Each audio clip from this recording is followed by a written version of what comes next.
Hello, welcome back to my channel.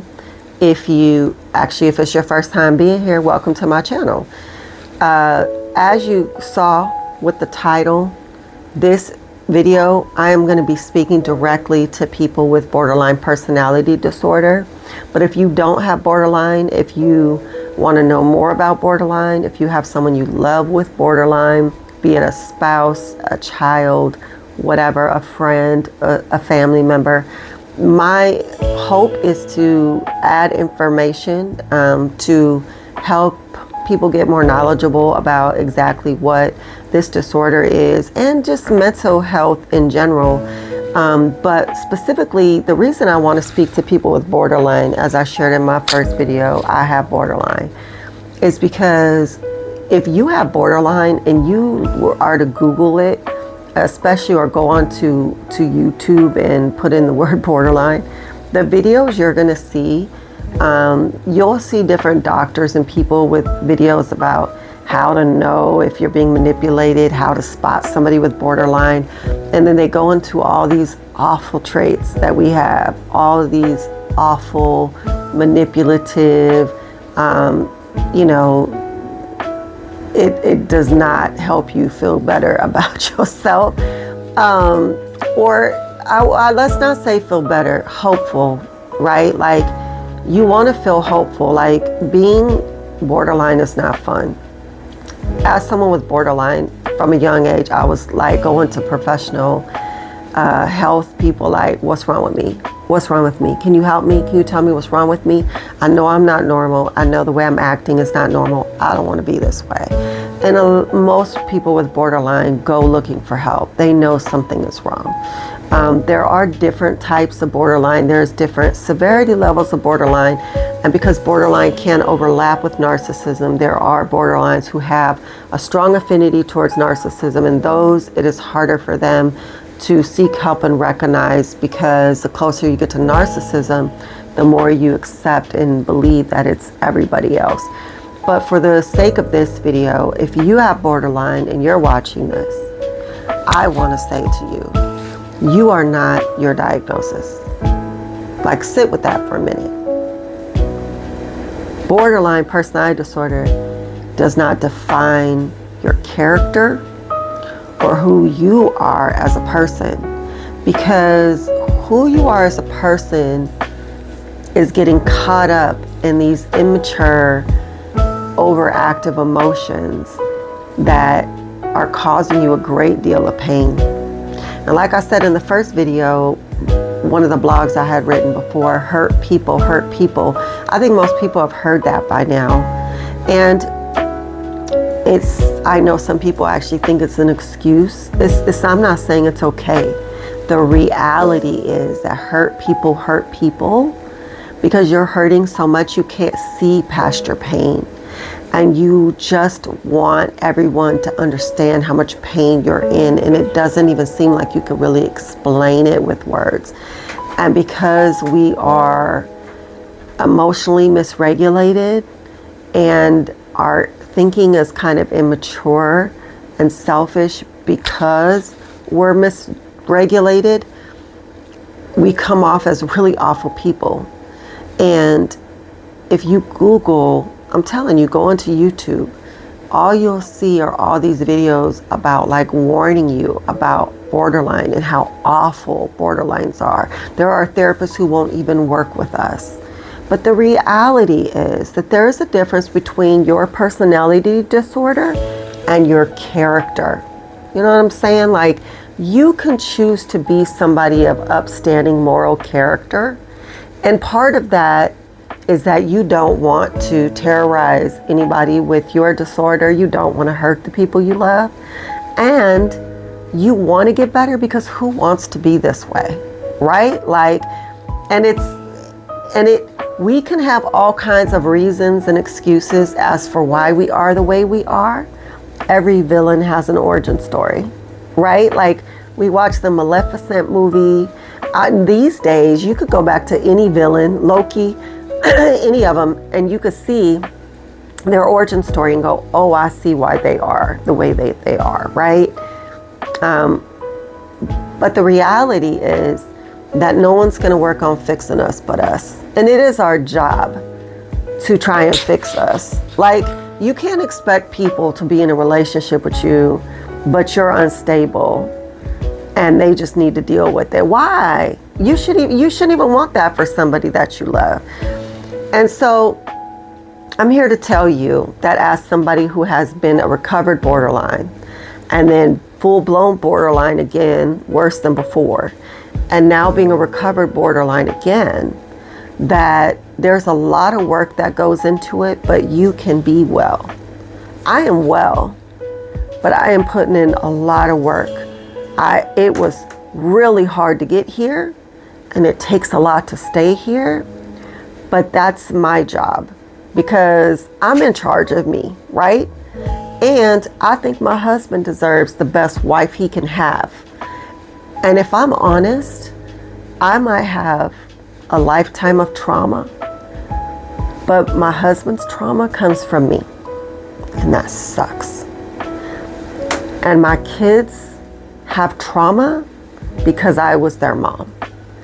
I also love them, and I have a good relationship with each one of them now, and each one is different.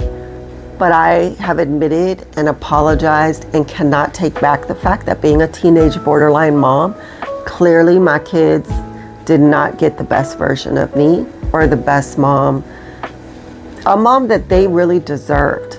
And so all I can do now is try to be that for them now. So if you're watching this with borderline and you just feel hopeless, you feel like you're beyond help, you feel like nothing is working, stop. All of that is in the past. We can't look back. If you look back and try to walk forward, you're going to fall because you need to look where you're going. First and foremost, you are created by a loving God who wants to be in relationship with you. And your purpose on this earth is to be in relationship with him. I'm not going to gloss over that and act like that's not important. That's everything. You're not a mistake. And you are supposed to be here in relationship with the God of this universe, which is why he sent his son Jesus to die for you, to bridge that gap between us and him and to bring that relationship full circle. And once you make that decision to accept that gift of salvation and ask Jesus to come be a part of your life, you have a real living Savior and his Holy Spirit to help guide you and get you through these things. And the gifts that come with that are peace, patience, kindness. Now, are you going to instantly be all better and not have borderline anymore? No. You heard me say that it was very, very hard to get here. There's been times, even in my walk with God, where I've just been praying that he would let me die, that I felt like that would be the loving thing for him to do. So the reality is that while we're in this fallen world, if you have a disorder like this, you are going to be in pain. But here's the thing, your thought process is so important, which is why we are told to take our thoughts captive. Because if you don't, they will take you captive. You do not want to be captive to thoughts that are immature, that are based on past pain and trauma, lies, and all this kind of stuff. And then those control you. And now you are acting out. You're hurting people that you love. You're pushing people away. You're full of drama. Nobody wants drama, right? And then you're like, nobody responds to me. Nobody answers me. I don't want to answer me. I don't want to be around me when I'm acting like that. That's not fair. Nobody wants to deal with that. So I'm here to tell you that I tried pretty much everything. Okay, like I've done the TMS treatments, which are the magnetic pulses to the brain. I have done the stellar ganglion block. I've done that 3 times now, where they do a shot deep into your neck, into the ganglion nerve, to block the message from your body, your brain to your body, that you're the PTS trauma fight or flight mode. Because I've been stuck in fight or flight mode for so many years that I have all these autoimmune diseases. And if you're watching this with borderline, you probably do too.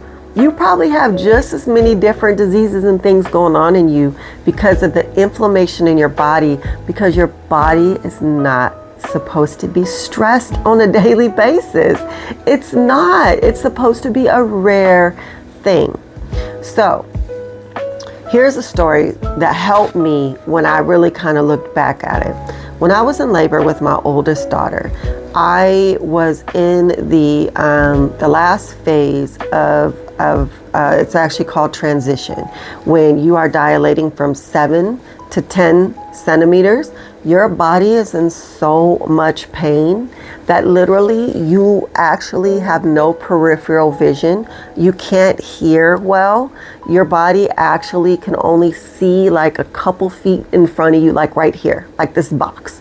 It's crazy how your body will shut down in that kind of pain. And I'm like, I didn't want an epidural. I decided I don't know what I was trying to prove, that I wanted to try and do this with as little drugs as possible. And at this point, I've been in labor for 23 hours and I'm in so much pain that I can't really hear or see. And my mother is there trying to coach me. And I guess a nurse needed to check me. The nurse stepped in front of my mom. I thought my mom had left and went to the kitchen and had something to eat. You know what I mean? Like, my mind told me she left and went to go get some food at my lowest, most painful point of my life up until this moment. And then when she finally came back, I hit her and I said, "How dare you leave me in all this pain?" And she looked at me and she was like, "I didn't go anywhere. The nurse stepped in front of me to check you. It was like 2 seconds." But in my mind, she left me for like 10 minutes and she was not in that room. She abandoned me. And that was my truth for for that little moment where I believed, because that's what my mind said had happened. I believed that, and I was so mad at her. And later she explained to me the situation again, because I couldn't comprehend anything in that kind of pain. And I was like, I really believed you had left and went and got something to eat and left me alone. And she was like, "I never left you." And I realized how many times that I thought God had left me. But really, I was just in so much pain that I couldn't hear or see anything but my pain. And if you have borderline, I know the pain is real and I know it's awful and I know you feel like you want to die. And the statistics are that 1 out of 5 of us commit suicide. In conjunction with that, a great deal of us have PTSD or CPTSD like I do, and ADHD, right? So I have ADHD. So if you have borderline and ADD or ADHD, your chances of killing yourself are even higher because of the ADHD, because they have shown that suicide is an impulsive act. And so I'm here to tell you that you matter. And even if your life is a hot mess right now, you can choose right now to do everything in your power to leave all that behind and to pursue the person that you were created to be before all the trauma, whatever before our emotions got discombobulated, whatever it is. If we're emotionally immature, then we need to work really hard on fixing that. If you have past trauma, don't bring that into your new relationship. Don't bring that into people who aren't trying to harm you now. If someone is trying to love you, love them like you want to be loved, and they're going to want to love you back. Now, might be people in your life who cause trauma, who are very triggering for you, and maybe you need to take a step back while you are reevaluating and understanding what's going on within you. But there are so many books about borderline, and knowledge is power. And if you don't have money to order a workbook or self-help book for your borderline, then go on and go to Google. There are self-help stuff that you could download for free. and you could start reading up so you can understand your disorder more, and that you can start to try to heal. You need therapy. You should absolutely be in therapy. We are going to be in therapy, and that is okay. Meds, don't let no one tell you there's no meds for borderline. Yeah, there's no meds for borderline, but borderline is a severe mood instability, comes along with severe stress, which is really bad for your body. It always comes along with depression because nobody wants to live this way. You usually have anxiety. There are meds for those things. Get meds to help get you regulated. If you don't want to be on meds in the long run, worry about that later. I want you to know that most of the people who have borderline or some kind of depression and tell me they don't want to be on meds, smoke weed, drink alcohol. They make exceptions for what they want to make exceptions for. Do you see what I'm saying? So you need to do what you need to do to get better. And you can get better. And if you decide to get better, you will get better. But you need to fix the way you think. The same way my mom had not left me. You can get better. You can change. You can control your emotions. You are going to have to work really hard at figuring out what triggers you, why it triggers you, what it's really linked to in your past, how you can start to restructure the way that you think. Your thought process is kind of right now just defaulting to what it's always been. And it's almost like this little child comes out and starts throwing a tantrum to defend you. But as an adult, it's not acceptable, right? It's just not acceptable to be throwing tantrums, to be putting hands on people, to be cussing people out. That's not something that we are gonna do and have successful, healthy, loving life and relationships and parenting. That is how we cause harm and hurt other people. But the same way that hurt people, healed people heal people, right? So you can get to a point where you are offering valuable love and friendship to people, and they want so desperately to give that back to you and to understand what you're going through, and they want to be there for you, and they don't have to fear that you're going to attack them because you're so dysregulated that you're not a safe person. It has been a lot of work for me to become a safe person, for my husband, for my friends, for my kids, but I'm there. But if I stop working at it, I could easily have a flare-up of my borderline and become somebody who is very, very hurtful. So I want to encourage you. You can do this. I know you could do this. Don't listen to all these other videos like you're helpless, you can't change, you can't, whatever. You can. You just have to choose to love you enough to do this. And I will answer any questions. I could put some kind of resources down, things that have helped me down in the links below. And you got this. And if you have some other kind of disorder, whether it could be anxiety, it could be depression, it could be any of those things, it really applies, the same stuff applies to you. In your sadness, in your sorrow, in your hopelessness, just gotta know that you have to have something to hope for. And that is where God comes into play, because this is an ugly world. And without him, I don't really have too much. Be positive for what? You know what I mean? But with him, you could know that you are loved, that you were created for a purpose, and he knew you from the womb, right? He knows how many hairs are on your head. That's special. It's so special. And so you can find hope in knowing that the God of this universe loves you, that he has a plan and a purpose for you. And depression, anxiety, illness, like that's not it. Like, that's a part of people's lives, but it does not have to define you. And it's not somewhere you need to be stuck forever.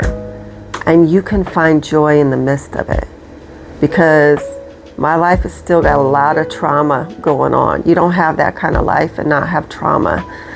But God. Till next time, hope you enjoyed. And if you love somebody with borderline, with depression, with anxiety, with whatever, please try to be patient. Nobody asked to be this way. We didn't ask for this. Thank you. God bless.